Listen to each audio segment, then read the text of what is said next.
Hello, সবাই কেমন আছো? আজকে একটা আলট্রা এইচডি মেকআপ লুক নিয়ে এসেছি। আলট্রা এইচডি মানেই তোমাকে স্কিন প্রিপারেশন খুব ভালো করে করতে হবে।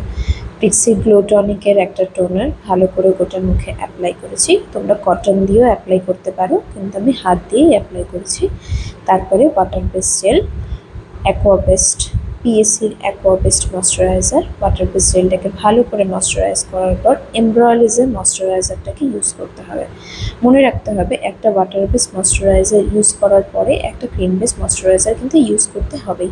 তারপরেই প্রাইমার ইউজ করলাম রিকোডের, তারপরে কনসিলিং করলাম ডার্মার প্যালেট দিয়ে। তারপরে ফরএভার 52 প্রো এর ফাউন্ডেশনটা খুব ভালো, খুব ওয়াটারপ্রুফের কাজ করে, ওয়াটার রেজিস্টারের কাজ করে, আলট্রা এইচডি লুক দেয়, ফিনিশিং প্রচণ্ড ভালো। তো ওটা দিয়ে জাস্ট 1 থেকে 1 to 2 ড্রপ নিয়ে প্রথমে ব্রাশ দিয়ে অ্যাপ্লাই করে, তারপর ব্লেন্ডিং ব্রাশ দিয়ে ব্লেন্ড করে, তারপরে ব্লেন্ডার দিয়ে ব্লেন্ড করতে হবে।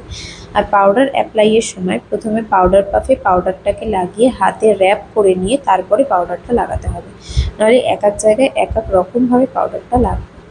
পাউডার দেওয়ার পরে কিন্তু ক্লায়েন্টকে ফেস দেখানো যাবে না, কারণ আমরা যতক্ষণ না পুরো ফিনিশিংয়ের কাজটা করবো তার আগে যদি ক্লায়েন্ট দেখে নেয় তাহলে কিন্তু ভয় পেয়ে যাবে। আমাদের মেকআপের রুলসই এটা। আমি প্রথমেই দেখিয়ে নিলে কেউ আর মেকআপ করতে চাইবে না, হেজিটেট ফিল করবে।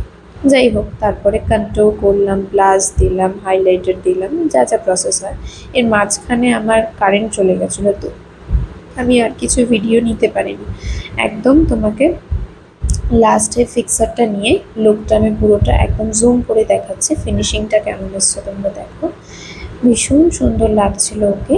এটা আমার একটা স্টুডেন্ট, প্রফেশনাল মডেল নয়, তবুও খুব সুন্দর কাজ করেছে, দারুণ লাগছিল। সবাই জানিয়ে লুকটা কেমন হয়েছে। যারা অ্যাডমিশন নিতে চাও তারা আমার সাথে কন্ট্যাক্ট করতে পারো, যারা ব্রাইডাল মেকআপের জন্য দেখা করতে চাও তারা আমার সঙ্গে কন্ট্যাক্ট করতে পারো। বাই।